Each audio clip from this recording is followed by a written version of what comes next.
अस्सलाम वालेकुम dear students, उम्मीद करता हूँ आप सब खैरियत से होंगे। Dear students, today our first lecture of unit number 1 introduction to software development according to new syllabus ICS part 1 and FA IT part 1। Dear students, इस चैप्टर में हम सॉफ्टवेयर डेवलपमेंट को समझेंगे कि सॉफ्टवेयर डेवलपमेंट क्या होती है और इसमें कौन कौन सी स्टेजेस इन्वॉल्व हैं। आज के इस लेक्चर में हम फर्स्ट चैप्टर की आउटलाइन को डिस्कस करते हैं कि इस चैप्टर में हमने किन किन चीज़ों को रीड करना है। सबसे पहला स्टेप जो हम रीडिंग करेंगे, बल्कि इसको अंडरस्टैंड करेंगे कि सॉफ्टवेयर डेवलपमेंट क्या होती है और इसकी इम्पोर्टेंस क्या है। सेकंड पॉइंट ये है कि हमने डिफरेंट स्टेजेस को स्टडी करना है जो कि सॉफ्टवेयर डेवलपमेंट में इन्वॉल्व होती हैं।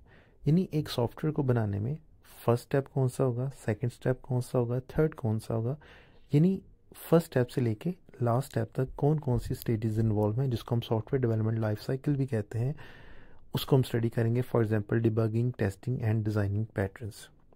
थर्ड पॉइंट पे हम इन स्टेजेस में कौन कौन सी एक्टिविटीज़ इन्वॉल्व होती हैं और उन एक्टिविटीज़ का ऑब्जेक्टिव क्या है, इसको हम स्टडी करेंगे।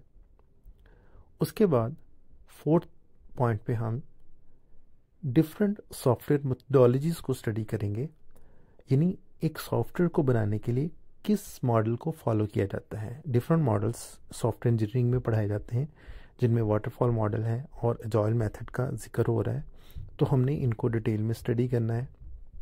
इसके बाद नेक्स्ट स्टेप में हम सॉफ्टवेयर डेवलपमेंट लाइफ साइकिल में ही कुछ स्टेजेस आती हैं जिसमें हम टाइमलाइन को डिसाइड करते हैं कि एक सॉफ्टवेयर को कितने टाइम में बनाना है, फिर उसकी कॉस्ट को डिसाइड करते हैं।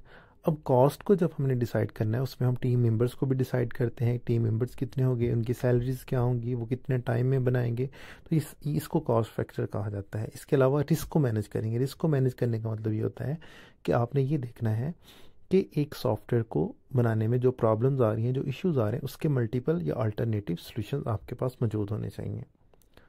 उसके बाद नेक्स्ट स्टेप में जाके हम डिफरेंट टेक्निक्स को पढ़ेंगे कि एक सॉफ्टवेयर के स्टैंडर्ड को कैसे इम्प्रूव किया जा सकता है और एक सॉफ्टवेयर को डायग्राम की मदद से कैसे एक्सप्लेन किया जाता है, जिसमें हम UML यानी यूनिफाइड मॉडलिंग लैंग्वेज को पढ़ेंगे और इसमें ये भी देखेंगे कि एक सॉफ्टवेयर की कंप्लीट डिस्क्रिप्शन डायग्राम की मदद से कैसे शो करवाई जाती है, जैसे आपने मैट्रिक में 10th क्लास में फ्लो चार्ट के बारे में पढ़ा होगा।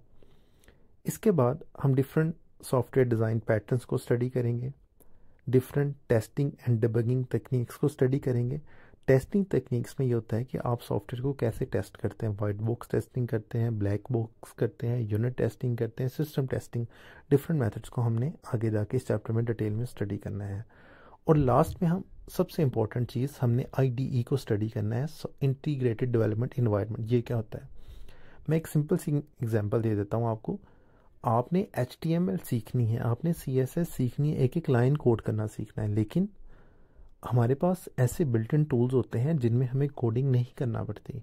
हम जस्ट 1 क्लिक के ऊपर ऑटोमेटिकली एक कंप्लीट वेबसाइट या एक ऑब्जेक्ट बन जाता है। तो इन चीज़ों को हमने डिटेल में स्टडी करना है इस चैप्टर के अंदर।